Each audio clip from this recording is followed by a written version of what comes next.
Well, hello again. Our election has concluded. I was concerned that maybe there'd be some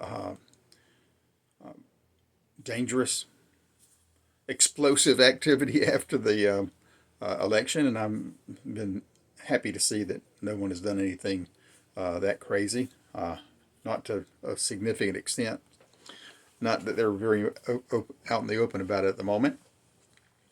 Uh, but I have seen, and I hope that continues. I hope that we have a good transition of government like we used to have, and that things will go calmly and smoothly.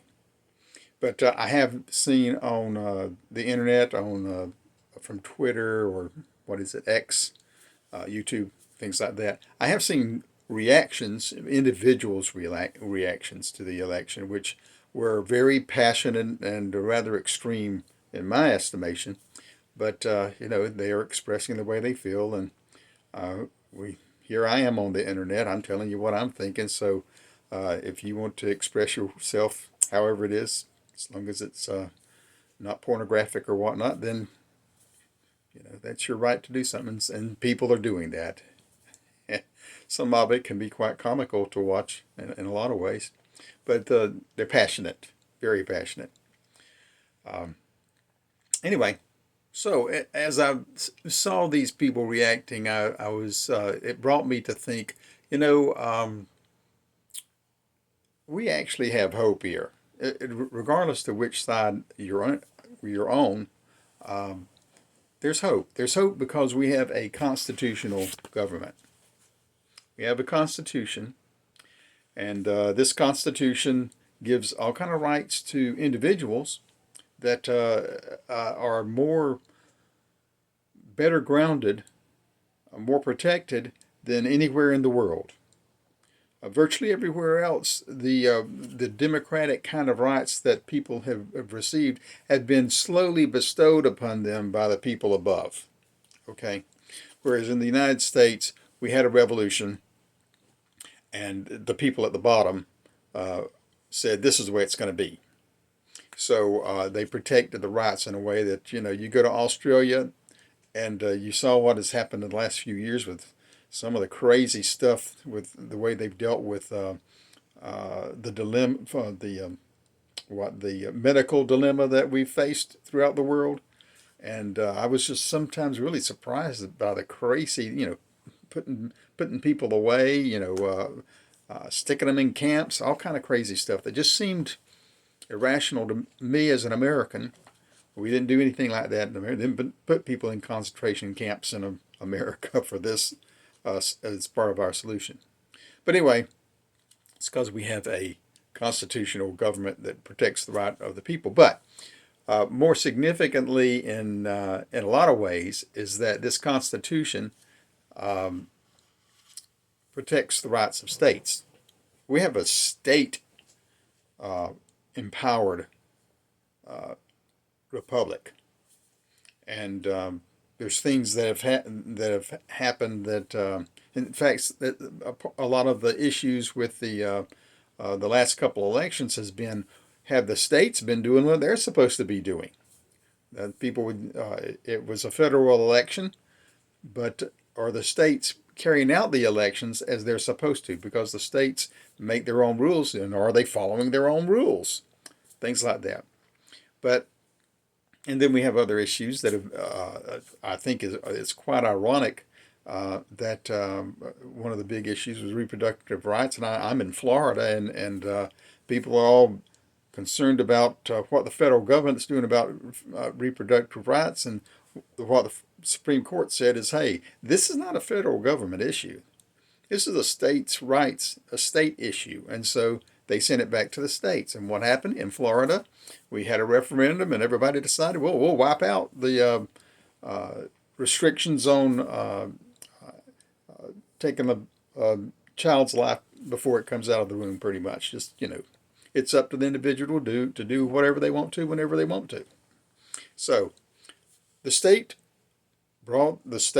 legislature turned to the people and said, "This, what do you people want to do?" So that's the way it works in the United States. And we can, uh, sometimes the state decides, well, I'm not going to get into this. We're not going to get into this particular issue. No, we're going to turn and leave it to the local government. So, as an example of this, let's say that, just a hypothetical that maybe will offend no one. Uh, let's say that there's people in the United States who are concerned with horse breeding and selling of horses because, in their estimation, their belief system, this is slavery to horses, and thou shalt not breed and sell horses, raise them to be sold. So they go to their congressman and they get the Congress to uh, pass a law to restrict the breeding and selling of horses. And after the law gets passed, then people in another state say, well, Kentucky says this is what we do, or something like that. And they go to take a case to the Supreme Court, and the Supreme Court would probably say this is a states' right issue. It's not up to the federal government to tell individuals whether or not they can breed horses. This is a states' rights issue. And then that would get passed down to the state. And the state might say, oh, this is really an individual community issue. We need to stay out of this because some communities like this and some communities don't. So we'll stay out of it. And then it goes to the local county or city government to decide whether or not you can breed and raise horses. And of course, on a local level, we see this very clearly on things like, can you have a chicken in your backyard? There's some communities that would say you can't have a chicken in your backyard, right? Some cities might do that. Anyway, so we've got a form of government that functions pretty good for uh, taking care of things. They may not, if we want to dictate our values to the rest of the world, then it's not going to work. We have to become the dictator in order to dictate. And our form of government helps to minimize the ability of things to be dictated. Although, frankly, we have had a lot of things, I believe, dictated behind the scenes that we have not always been privy to the fact that it was happening. We've just been suckered into a lot of things. But, the Hegelian dialectic is in effect in our lives all the time. This thesis, antithesis, and then you come to a synthesis, which is, of course, how communism works. So we should be aware of that sometimes people see a thesis and they come up with an antithesis. They come up with a problem so that they can solve the problem and move us in a particular direction. And that's largely what's happened a good bit here in the United States. Is we we've created problems that really weren't problems, or at least not to the magnitude of what it was promoted as. And the nation moved in a particular direction, and then after a while, it got to be to where most people in the nation were saying, "Wait a second, this is not making sense to us anymore." And so the pendulum swings back and forth. And it's nice if everybody's on the same page, then we don't have to swing that pendulum too much. But as long as we've got people pushing extreme ideas one way or the other, then we can get caught up in that, and that can be problematic for us. So having common ground reduces that. Having common ground reduces, because if we're all living by the same thesis, then we're in good shape. Whenever we have people with different theses, different viewpoints, then we have this back and forth that happens. And that's what's happened in the last couple elections, is where we've sort of been moving back and forth for a whole variety of reasons, some economic, some social, some moral. But and so there's some people who aren't happy. There certainly have been people who weren't happy for my entire adult life, going, all the way back to, oh, well, it's just my entire adult life. It doesn't matter where you were. There were people who had some rather different ideas that they wanted to push on other people. But anyway, this also, I thought that it might be good to sort of share with you a couple of uh, quotes that you've probably heard before. They're pretty famous quotes. One was one from Benjamin Franklin, who a woman friend of his addressed him and said, "Well, doctor, what do we guide? A republic or a monarchy?" And Franklin's response was, "A republic if you can keep it." And his point there is that it's up to us.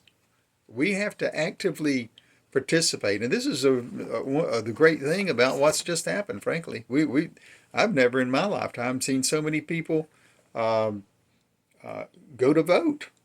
So many people just get out and participate. So many people share their opinions. And a lot of people had a hard time sharing their opinions, frankly. So a lot of people voted without sharing their opinion otherwise. But they did vote. They got out and they made their uh, thoughts and feelings known through the voting process. Another couple of them that are good quotes is another one from Franklin. "Only a virtuous people are capable of freedom. As nations become corrupt and vicious, they have more need of masters." Uh, you know, if your morals, if people are just dog eat dog, then you got to have somebody to crack down on them, somebody to rule them with an iron fist. And this is where dictators come in. So it's important for us not to act like animals, not to act like barbarians, but to act like civilized people and come together and talk and, don't allow some demagogue to rise up and to put an iron fist on us. And of course, again, we have a constitution that helps protect against that. And we should therefore continue to participate. Another one is our Constitution was made only for a moral and religious people. It's wholly inadequate. It's wholly inadequate to the government of any other. Now, this is from John Adams talking to the Massachusetts militia in 1798. So the nation had been around for a few years now by the time he's saying that, and he's making a point. You know, we have to be a moral and religious people, and for him, being a American, part of the society of the time, he's assuming everybody's Christian people, but he didn't say Christian. He said moral and religious. So if we can keep our religion from getting in the way, because sometimes religion uh, causes people to adhere to rules that can sometimes clash. But Christianity shares a lot of the same moralities of other faiths, and as long as we continue to be moral and to expect to act in a moral way ourselves, and if our neighbors act in a moral way, then we're going to be able to get along and to come together and to have elections. Um, so it's very important.